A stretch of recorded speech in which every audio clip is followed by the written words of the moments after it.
You will be releasing your debut EP on August 8th. What made you want to transition from acting into music? And was it something you always wanted to do? I have grown up in a household where I've listened to so much music. I took piano lessons growing up. I took vocal lessons from the age of 5. I mean, I took a break in middle school, but my goal for when I was younger, actually, I really wanted to be on Broadway. Obviously, I didn't have time for that because I was on a TV show. Yes.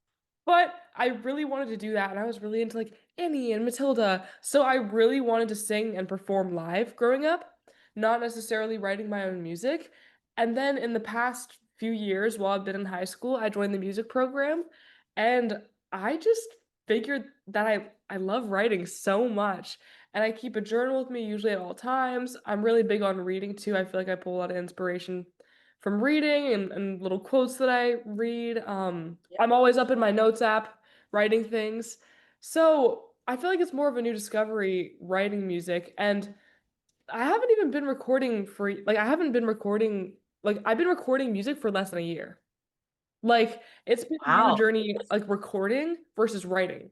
Like the process is really, really different. And I mean, I know some people will record and write at the same time, like same time kind of, but I'll go into the studio having basically the whole song kind of planned out and then adding instruments and layers and things like that. So it's been a new and interesting process for me.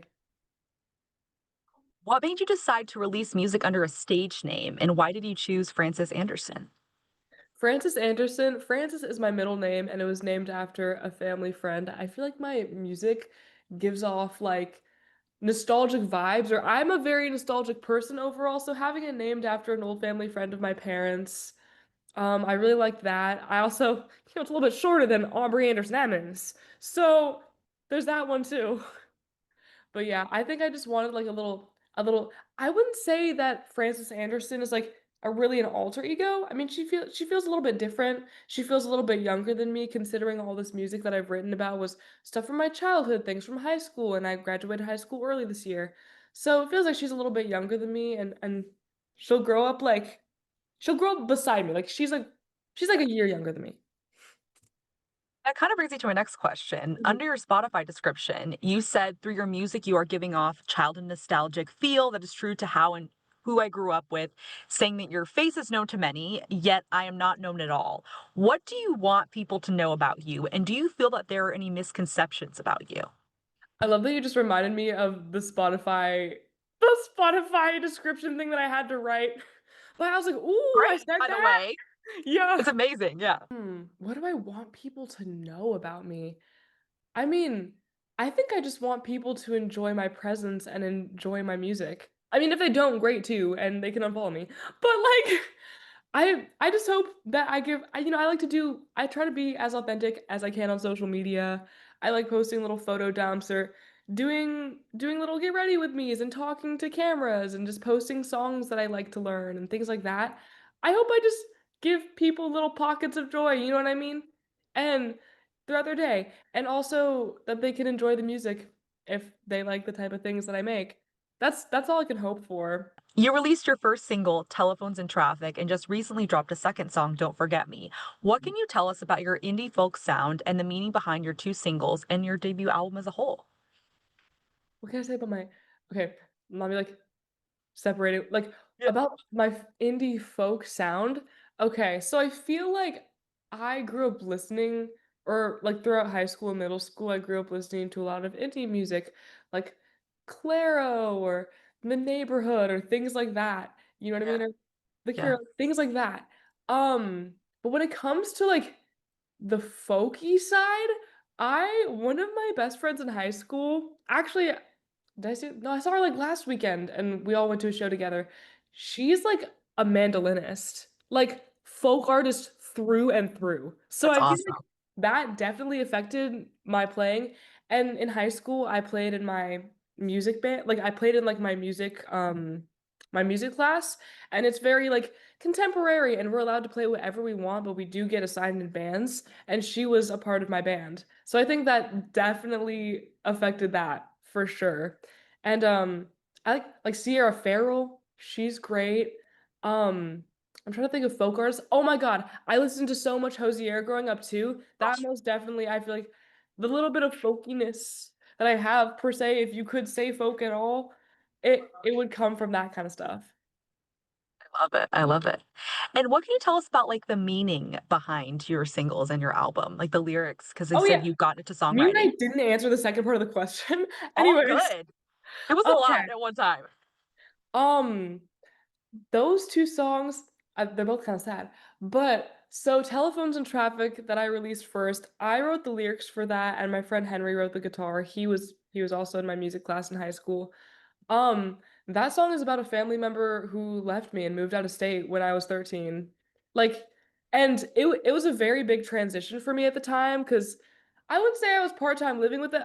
I basically part-time living with them, and, it was a big transition because it was like a ranch, like, on a farm. So I was like, "Oh, I'm kind of giving up this part of my life where I Wow. do things like ride horses, and I own chickens," and, like, things like that, like, and also my best friend lived, like, right across the street from me or, like, right next to me. So it was kind of like this part of my childhood ending.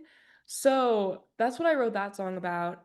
Um, I really like it, and that's why it's, like, so chaotic at the end too. Like, I ended it on the bridge, and, like, with that, like, it feels, like, really overstimulating, and I have, like, so many music video ideas for that song, but we'll see if it gets made. But I might have a music video coming out soon, but not for that one.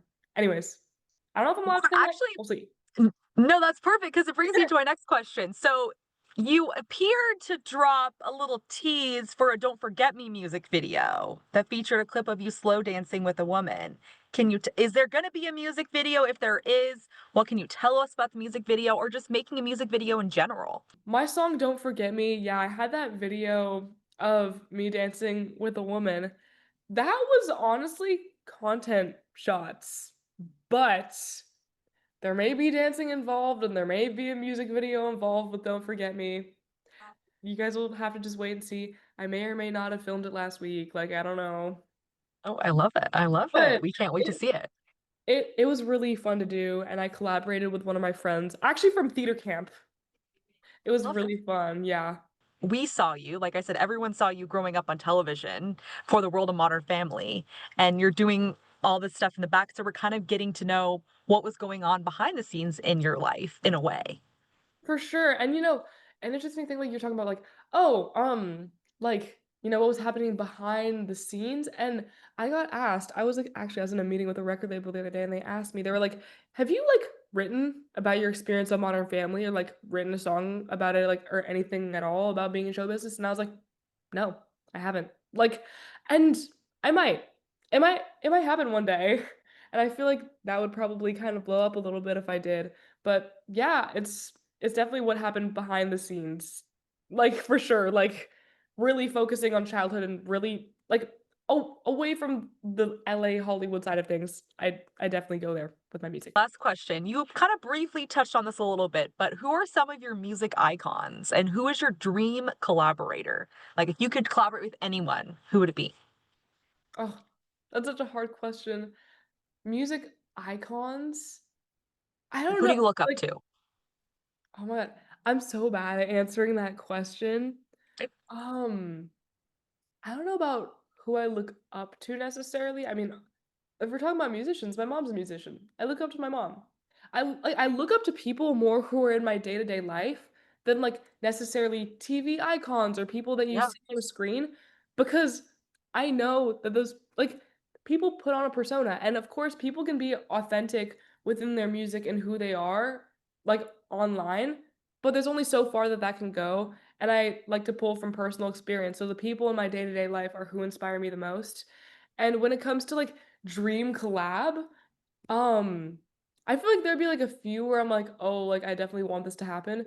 I just posted, like, to an Audrey Hobart sound recently, and somebody was like, "Audrey and Aubrey need to collab," and I was like, My God. "Yeah, I wanna collab with Audrey Hobart." Also, Leve, dream collab. Oh, man, or my friend Grant Perez, he opened for Leve once. Also also a collab I wanna do sometime.